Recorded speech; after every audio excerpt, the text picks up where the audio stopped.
What's going on, guys? My name is Wade with TechDaily. So I've had my iPhone XR for about a month now, and I figured it was time to give my honest thoughts on it. I've been using it on and off over that period of time, and I've also had the chance to compare it with my iPhone XS Max, which has been interesting. Now, this isn't going to be a comparison video or anything like that. I have done a couple side-by-side comparisons of the XR against the XS and XS Max already, and I'll leave a link on screen to that video if that's more of what you were looking for. For this video, though, I'm going to try really hard to review the iPhone XR on its own, because I think it is deserving of that, but I also realize that when most people are thinking about their next phone, especially nowadays with Apple, they don't necessarily have just one phone in mind. We don't really live in a world anymore where there's the next iPhone or the latest iPhone. There's essentially three options of current generation iPhones that people can buy right now, and even more if you consider the fact that the iPhone 8 and even the iPhone 7 are still on sale. The questions I think most people will consider when they're looking at the XR is, first off, is it lacking anything from Apple's more expensive devices that might be a deal breaker? They're set up just a table away from those more expensive phones at the Apple Store, and I'm sure most people will compare them side by side, so why should you get a slightly less expensive phone in the first place? And more importantly, at $750,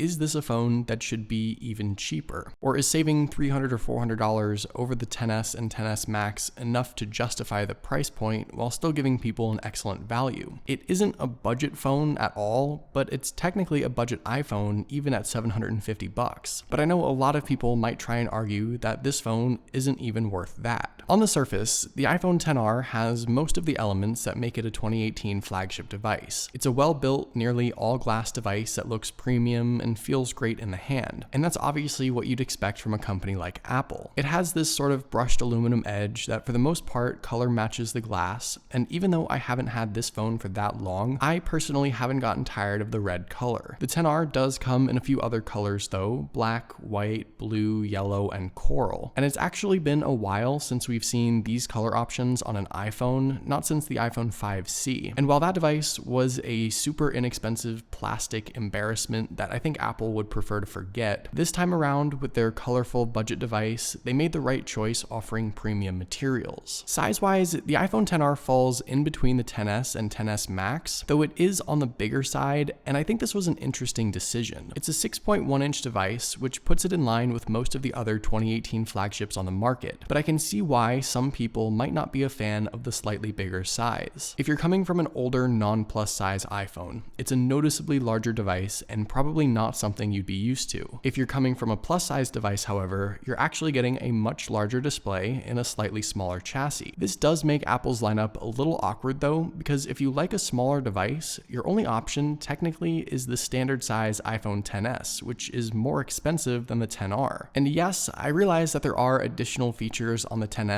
that make it more expensive, but for the average consumer, just looking at how the phone feels in their hand, this sort of makes things a little awkward if big phones aren't for them. The iPhone XR's display, I think, has been the most polarizing aspect of this device, but in a lot of ways, I don't fully understand the criticism. Yes, it's an LCD panel that comes in at a resolution that's technically less than 1080p. OLED is basically the standard nowadays for pretty much every device over like $500, and most people in the tech community were up in arms over Apple's decision here. But there's nothing wrong with this display on its own. Yes, you can compare it to the iPhone XS's OLED panel, or the S9, or the OnePlus 6T, or whatever else, and it's not going to stack up. OLED is better, but there's nothing lacking from the viewing experience on this device at all. And the average person who picks up this phone, unless they're comparing an OLED panel side by side for a minute or two, I think isn't going to be able to tell the difference. The only area where this screen displays some noticeable pixelation is when viewing dark text on a light background, but that's only if you're really looking closely. From a normal viewing distance, from most viewing angles, the LCD panel on the XR is a fine display that a vast majority of people will be really happy with. You might also make the argument that the bezels on the XR are a little thick by today's standards. It's not a true edge-to-edge panel necessarily, and doesn't have the same look and feel like Samsung's Infinity display, for example, but I don't think it's a huge deal for people who might be coming from an iPhone 7 or 8, and all in all, all, you're still getting a pretty decent screen to body ratio. There's also one more aspect of the iPhone XR's display that you might consider a missing feature, and that's 3D touch. Apple completely dropped 3D touch on the XR and replaced most of the gestures and controls with a long press. So for example, on the lock screen, you can long press to turn on the flashlight or launch the camera, and in Control Center, long pressing on an icon will bring up the additional options. I think for most people, this isn't a deal breaker at all, and even for me, I didn't use 3D touch much at all. There isn't a replacement feature for shortcuts on the home screen apps, but that's something I never used anyway, and the only thing I did use 3D touch for mostly was to move the cursor around when I was typing, and Apple allows you to do that now by long pressing the spacebar. All in all, abandoning 3D touch I think wasn't something Apple did to remove a feature and differentiate this phone from the XS. I think they just realized that it isn't a feature most people use all that often, and their long press replacement works perfectly fine. If we're really trying to tally up the ways in which Apple cheaped out with this budget phone, the display is pretty much it. Inside, the iPhone XR packs all the latest and greatest from Apple, including the same A12 Bionic chip and next-gen neural engine found in the more expensive devices. There's also 3 GB of RAM and a 2942 mAh battery, which I will talk about in a bit. Coupled with iOS 12, this means that you're getting a flawless user experience that is essentially identical to the other devices, and it allows you to take advantage of every app and every capability you'd want. There isn't a single thing that's lacking in performance with this phone, whether you're just browsing social media or playing graphics-intense games or multitasking between apps. Sure, you can argue that 3 GB of RAM is a bit low compared to a lot of Android devices out there on paper, but iOS 12 is optimized so well that I think it isn't even necessary to offer any more than that at this time. Performance and usability with anything that you do is simply a non-issue on this phone. The iPhone XR's camera setup is one aspect of this phone that I think will really impress most people. Up front, you've got the true depth camera system and updated Face ID, so unlocking the device is nearly instant and security is top-notch. For anyone coming from the iPhone 7 or iPhone 8, Face ID I think takes a little getting used to, but it is faster and better overall than Touch ID, and after going back and forth about it for a while, I think Apple did really make the right decision killing off Touch ID for good. The front-facing camera takes excellent pictures overall, and the portrait mode selfies in particular are great. But you should know that the camera setup here on the XR is absolutely identical to the more expensive XS, and that holds true for even the rear camera too. I did a dedicated camera comparison between the iPhone XR and iPhone XS a couple of weeks ago, and I'll leave a link on screen so you can check that out, but the single lens on the back of the XR is the same as the main lens on the back of the XS, and that means you're going to get identical pictures. You don't get the second telephoto lens that's on the XS, but honestly, I don't even really think you need it. The XR takes excellent pictures and video, and portrait mode pictures look great even without the help of the telephoto lens. The only features you're missing here, of course, are 2x optical zoom and a couple extra portrait mode filters for the rear lens, and neither of those things are a big deal. The inability to take shallow depth of field pictures of objects is also missing. The XR cannot do portrait pictures when it doesn't detect a human face, but again, I don't think most people would miss that. Overall, while most phones nowadays pack 2 or 3 lenses or even more, the single lens setup on the XR I don't think is a disadvantage whatsoever. Battery life on the iPhone XR is also excellent. Having to only power an LCD display definitely helps here, and I think you'll also find that this iPhone has the best battery across Apple's current lineup. I end the day with 20% battery left or more after over 6 hours of screen on time, and just on its own, I think the XR is one of the longest lasting smartphones you can buy right now, which really impressed me. I realize that everyone's use is different, of course, but I was comfortable leaving the house without a charger and never having to worry about how much juice I had left even by the end of the night. So here are my final thoughts. The iPhone XR isn't the device for someone who gets a new phone every year. It isn't an upgrade from last year's iPhone X, obviously. The iPhone XR, I think, is positioned to entice people with older iPhones like the iPhone 6, the iPhone 7, and even the iPhone 8 to finally make the leap to the home buttonless notched design. The people who have been content with a 2 or 3-year-old phone now and don't want to spend over $1,000 on a new one are the people who are going to find this phone enticing, and those are the people who will seriously be considering the iPhone XR over the iPhone XS and iPhone XS Max. And I think that's what a lot of tech enthusiasts don't necessarily understand. We can complain all we want about the LCD display or scoff at the fact that all the pretty colors are somehow a feature, but the average consumer, moms who just use their phone for Facebook, or individuals just generally not engulfed in the tech world, I think will look at this phone as a good value. For $750, I do think the price is right. This phone isn't going to look that much better at like $50 less, and you aren't going to get Apple to sell any phones nowadays near $500 obviously. Sure, you are still paying that Apple tax, but I personally don't see anything wrong with spending $750 for the iPhone XR. And I don't think most of the consumers looking for a new phone this holiday season will have any issue with that either. And if they really do make that comparison with the iPhone XS or iPhone XS Max, I personally think it would be hard for a non-tech enthusiast to justify another $300 or $400 for a phone with an LCD display and shiny stainless steel edges. That's just not worth that much of a price jump in my opinion. And for that reason, the iPhone XR is a solid buy at $750. So hopefully you guys enjoyed this video. Definitely let me know your thoughts and opinion on the iPhone XR in the comments below. I'd really love to hear what you guys think. Also, be sure to follow TechDaily on Twitter and subscribe to the TechDaily YouTube channel if you haven't already,